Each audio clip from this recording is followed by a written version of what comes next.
It is the nightmare that most of us hoped would never happen in Prince William Sound.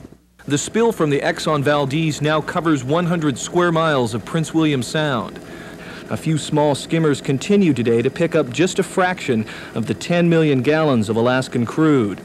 Finally this morning, a containment boom could be spotted around the ship 2 days after the spill, a cleanup effort the state of Alaska calls inadequate.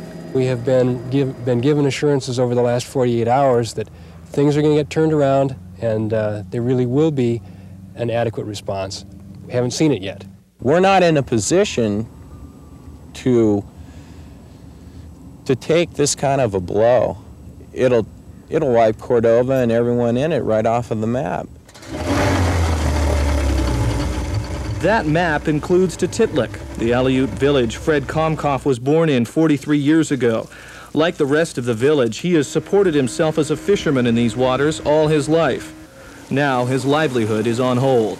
This is good halibut fishing right in here. Most of the guys from the village here with the smaller rigs like myself here, this is pretty good fishing here, but I don't know about now. Though little evidence of damage to marine life can be found so far, Prince William Sound is a wildlife-rich area, full of targets for the spreading oil. The longer the cleanup effort takes, the more chance the effects of this spill may be irreversible. For now, Fred Komkoff must wait, his future tied up in a supertanker grounded on a reef. In Valdez, Todd Pottinger, Channel 2 News. The investigation into the grounding of the Exxon Valdez now centers on the captain. Exxon says Captain Joe Hazelwood was in his cabin, not on the bridge, when the tanker hit Bly Reef. And the third mate piloting the ship did not have the right certificate to be at the controls.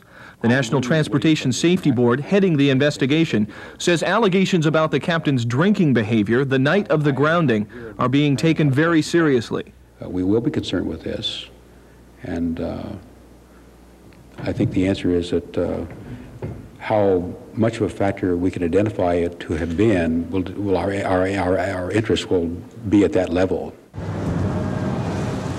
The weather, the big concern in Valdez today. Gusts up to 70 miles an hour blew part of the roof off the Valdez Air Terminal, and the airport was shut down, grounding aircraft being used to clean up the spill.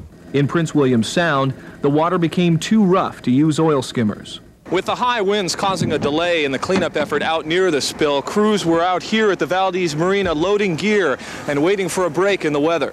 Despite today's delays, Exxon says it is growing more confident in its response to the spill. And we're beginning to view this whole problem as an oil spill recovery problem and a ship salvage problem rather than a catastrophe. That's not a position shared by the Aleuts who live next to the spill, where crews have been burning off some of the oil. The whole village is getting sick. I mean, if they're exposed to it, I'm sure everybody's going to get sick from it.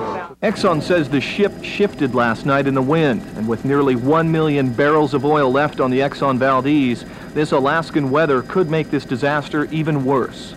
In Valdez, Todd Pottinger, Channel 2 News.